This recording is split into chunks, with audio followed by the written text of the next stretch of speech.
روایت ہے کہ نبی صلی اللہ علیہ وسلم نے فرمایا، جس بندے کو بھی بیماری سے پچھاڑ دیا گیا ہو تو اللہ تعالیٰ اسے جب بیماری سے اٹھاتا ہے تو وہ پاک ہوتا ہے۔ تو یہ ایک حقیقت ہے کہ انسان کے گناہ اس کے لیے مشکلات کا سبب بنتے ہیں۔ امام ابن القیم الجوزیہ لکھتے ہیں، ان کی ایک مشہور کتاب ہے الداء والدواء،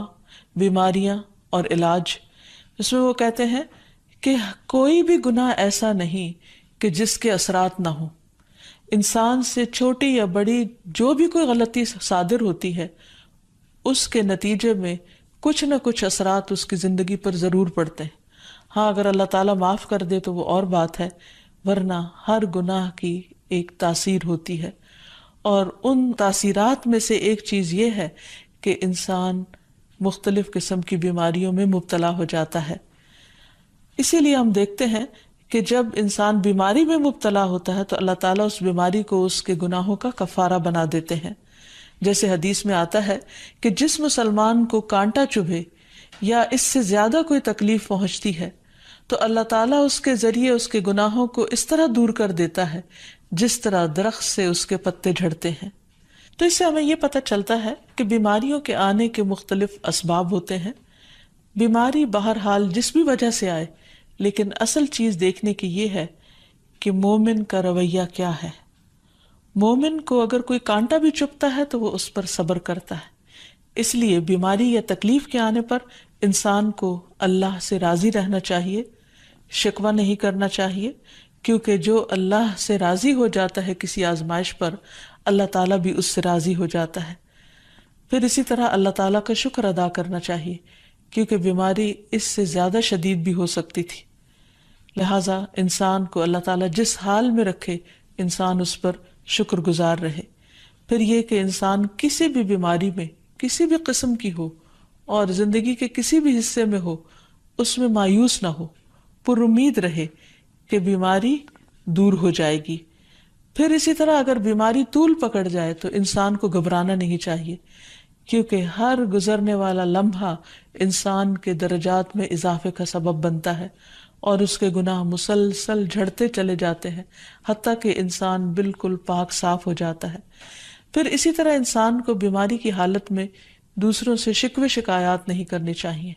کیونکہ بیماری اللہ کے اذن سے آتی ہے، اور جب انسان ہر ایک کے آگے رونے لگتا ہے تو گویا وہ اللہ تعالیٰ کا شکوہ کر رہا ہوتا ہے، جو چیز اللہ تعالیٰ کو پسند نہیں۔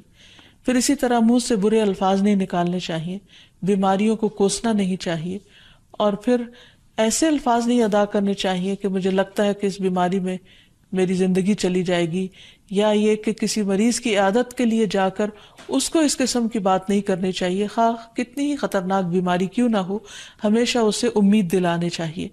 کیونکہ مایوسی کے الفاظ اور برے بھلے اور منفی قسم کی باتیں اللہ تعالیٰ کو پسند نہیں، اور انسان ویسے بھی جیسے سوچتا ہے پھر اس کے ایکشن اس کے مطابق ہونے لگتے ہیں۔ اب یہ ہے کہ انسان بیماری میں دوا ضرور کرے، کیونکہ حدیث میں آتا ہے کہ اللہ تعالیٰ نے کوئی بیماری ایسی نہیں اتاری جس کے لیے دوا نہ اتاری ہو۔ ہاں، جسے معلوم ہو اسے معلوم ہوتا ہے، اور جسے نہیں معلوم ہوتا اسے نہیں معلوم ہوتا۔ بعض اوقات اللہ تعالیٰ ڈاکٹر کے دل میں ڈال دیتا ہے اور اس کا علاج اس کو سمجھ میں آ جاتا ہے، اور بعض اوقات وہ بیماری لا علاج ہوتی ہے، حالانکہ اس کا علاج موجود ہوتا ہے مگر کسی کو بھی علاج سمجھ میں نہیں آتا۔ بہرحال نوعیت کچھ بھی ہو تو علاج ضرور کراتے رہنا چاہیے، اور کبھی مایوس نہیں ہونا چاہیے کہ اس بیماری کا علاج ہو نہیں سکتا۔ نہیں، ایک کے بعد ایک کوشش انسان کرتا رہے، اور جب اللہ کا اذن ہوگا بیماری دور ہو جائے گی۔ اور اس کے ساتھ ساتھ انسان یہ بھی یقین رکھے کہ شفا اللہ کے ہاتھ میں ہے، کسی ڈاکٹر کے ہاتھ میں نہیں، کسی انسان کے ہاتھ میں نہیں، کیونکہ جب تک اللہ کا اذن نہ ہو شفا نہیں ہو سکتی، خواہ کوئی کتنا بھی بڑا ڈاکٹر کیوں نہ ہو۔ اسی لیے نبی صلی اللہ علیہ وسلم کی دعاؤں کے آخر میں آتا ہے کہ لا شفا الا شفاؤک، کوئی شفا نہیں مگر تیری ہی شفا، یعنی جو اللہ سبحانہ وتعالیٰ اپنے بندے کو شفا عطا کرے۔ پھر اسی طرح یہ ہے کہ حضرت ابراہیم علیہ السلام نے اللہ سبحانہ وتعالیٰ کے بارے میں فرمایا تھا کہ وَإِذَا مَرِضْتُ فَهُوَ يَشْفِينِ، کہ جب میں بیمار ہوتا ہوں تو وہی مجھے شفا دیتا ہے، یعنی اللہ تعالیٰ ہی اس بیماری کو دور کرتا ہے۔ اسی طرح ایک اور روایت سے بھی پتہ چلتا ہے کہ شفا دراصل اللہ سبحانہ تعالیٰ کے ہاتھ میں ہے۔ حضرت عائشہ سے مروی ہے کہ رسول اللہ صلی اللہ علیہ وسلم دم کیا کرتے تھے اور یہ دعا پڑھتے تھے، امسح البأس رب الناس بیدک الشفاء لا یکشف الکرب الا انت، اے لوگوں کے رب تکلیف کو دور کر دے، تیرے ہی ہاتھ میں شفا ہے، تیرے سوا اس کو دور کرنے والا اور کوئی بھی نہیں۔ پھر اسی طرح انسان جب کسی بیمار کی عادت کے لیے جائے تو اس پر بھی دعا پڑھے اور اس کے لیے دعا کرے۔ رسول اللہ صلی اللہ علیہ وسلم نے فرمایا، جو مسلمان کسی ایسے بیمار کی عیادت کے لیے اس کے پاس آئے جس کی موت کا وقت قریب نہ آیا ہو اور 7 مرتبہ یہ پڑھے، اسأل اللہ العظیم رب العرش العظیم ان یشفی فلانا من وجعہ، میں اس عظمت والے اللہ سے سوال کرتا ہوں جو عرش عظیم کا رب ہے کہ فلاں کو اس کی تکلیف سے شفا عطا فرمائے، تو اللہ عز و جل اسے شفا عطا فرما دیتا ہے۔ اور پھر ہم دیکھتے ہیں کہ تمام انبیاء اپنی بیماریوں میں، تکلیفوں میں اللہ تعالیٰ کو پکارتے تھے، جیسا کہ ایوب علیہ السلام کی دعا قرآن مجید میں آتی ہے، وَأَيُّوبَ إِذْ نَادَى رَبَّهُ أَنِّي مَسَّنِيَ الضُّرُّ وَأَنْتَ أَرْحَمُ الرَّاحِمِينَ فَاسْتَجَبْنَا لَهُ فَكَشَفْنَا مَا بِهِ مِنْ ضُرٍّ وَآتَيْنَاهُ أَهْلَهُ وَمِثْلَهُمْ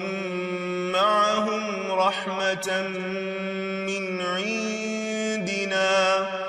مِنْ عِنْدِنَا وَذِكْرَى لِلْعَابِدِينَ۔ اور ایوب جب اس نے اپنے رب کو پکارا کہ بے شک مجھے تکلیف پہنچی ہے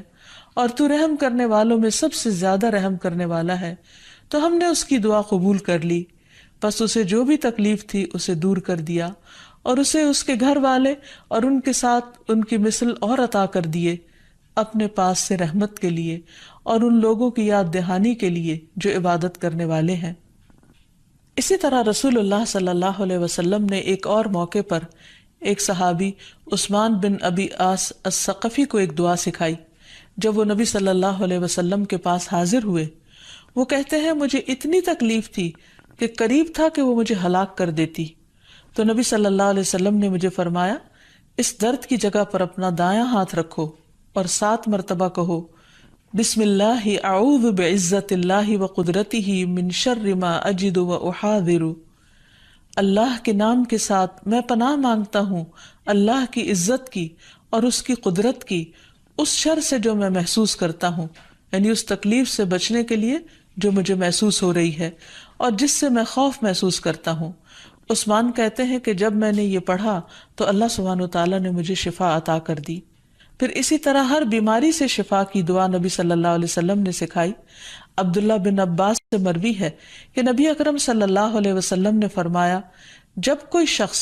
کسی ایسے مریض کی عیادت کرے جس کی موت کا وقت ابھی قریب نہ آیا ہو اور اس کے پاس 7 مرتبہ یہ دعا پڑھے، اسأل اللہ العظیم رب العرش العظیم ان یشفیک، میں عظمت والے اللہ جو عرش عظیم کا رب ہے اس سے دعا کرتا ہوں کہ وہ تمہیں شفا عطا کرے، تو اللہ تعالیٰ اسے اس مرض سے شفا عطا کر دے گا۔ پھر اسی طرح نبی صلی اللہ علیہ وسلم اگر کسی کو کوئی پھوڑا پھنسی ہوتی تو اپنے لعاب دہن کے ساتھ زمین کی مٹی تھوڑی سی لے کر اس درد تکلیف والی جگہ پر لگاتے تو اس سے بھی شفا ہوتی۔ حضرت عائشہ کہتی ہیں کہ جب کسی انسان کے عضو میں کوئی تکلیف ہوتی، پھوڑا یا زخم ہوتا، تو نبی صلی اللہ علیہ وسلم اپنی انگلی اس طرح رکھتے، اور سفیان جو راوی ہیں انہوں نے اپنی شہادت کی انگلی زمین پر رکھی، پھر اسے اٹھا کر فرمایا، بسم اللہ تربت اردنا بریقت بعدنا لیشفى به سقیمنا باذن ربنا، اللہ کے نام کے ساتھ ہماری زمین کی مٹی ہمارے رب کے حکم سے ہم میں سے بعض کے تھوک کے ساتھ ہمارے بیمار کو شفا دی جائے۔ یعنی لعاب دہن کا اپنا ایک اثر ہوتا ہے، اور لعاب دہن جو ہے ایک طرح سے دوا کا کام کرتا ہے، اور اللہ کا نام لے کر جب لعاب دہن لگایا جائے تو شفا ہوتی ہے، جیسے کہ ایک اور موقع پر نبی صلی اللہ علیہ وسلم نے ایک جلے ہوئے مریض کے اوپر یہی دعا پڑھ کر لعاب دہن لگایا تو اللہ تعالیٰ نے اس مریض کو شفا یاب کر دیا، اور وہ دعا تھی اذہب البأس رب الناس واشف انت الشافی لا شفاء الا شفاؤک شفاء لا یغادر سقما۔ پھر اسی طرح ایک موقع پر ایک قبیلے کے سردار کو جب بچھو نے کاٹ لیا اور اس کے جسم میں زہر پھیل گیا تو ایک صحابی نے سورۃ الفاتحہ پڑھ کر اس پر دم کیا تو اس سے اس کو شفا ہو گئی، اور یہ بات جب نبی صلی اللہ علیہ وسلم کو بتائی گئی تو آپ اس پر خوش ہوئے۔ اور سورۃ فاتحہ سب لوگوں کو آتی ہے، اسی لیے اس کا نام سورۃ الشفا بھی ہے، کیونکہ یہ بیماری میں بطور علاج پڑھی جاتی ہے مریض پر، مریض خود بھی پڑھ سکتا ہے اور اس کے اٹینڈنٹس بھی اس پر پڑھ سکتے ہیں۔ حضرت علی رضی اللہ تعالیٰ عنہ کہتے ہیں کہ نبی صلی اللہ علیہ وسلم کو بچھو نے ڈس لیا اور آپ نماز پڑھ رہے تھے۔ جب آپ نماز سے فارغ ہوئے تو آپ نے فرمایا اللہ تعالیٰ بچھو پر لعنت کرے، یہ نہ نمازی کو چھوڑتا ہے نہ کسی اور کو۔ پھر آپ نے پانی اور نمک منگوایا، آپ اس پر ملتے جا رہے تھے اور یہ صورتیں پڑھ رہے تھے قل یا ایھا الکافرون وقل اعوذ برب الفلق اور قل اعوذ برب الناس، تو یہ بھی ایسے مواقع پر پڑھی جا سکتی ہیں۔ پھر اسی طرح یہ ہے کہ اگر کسی بھی دوا یا دعا سے مریض صحت یاب نہ ہو رہا ہو، اس کی تکلیف کم نہ ہو رہی ہو، تو بھی موت نہیں مانگنی چاہیے، کیونکہ مومن کے لیے زندگی ایک بہت بڑی نعمت ہے۔ وہ جس بھی حال میں گزرے، بہرحال وہ اسے آخرت کمانے کا ذریعہ بنا سکتا ہے۔ یعنی اگر وہ تکلیف میں اس کی زندگی گزر رہی ہے اور اس پر وہ صبر کر رہا ہے اور اللہ کو یاد کر رہا ہے تو اس کے بے پناہ درجات بلند ہونے کا ذریعہ ہے، یعنی یہ بیماری اس کے لیے بلندی درجات کا ذریعہ بن جاتی ہے۔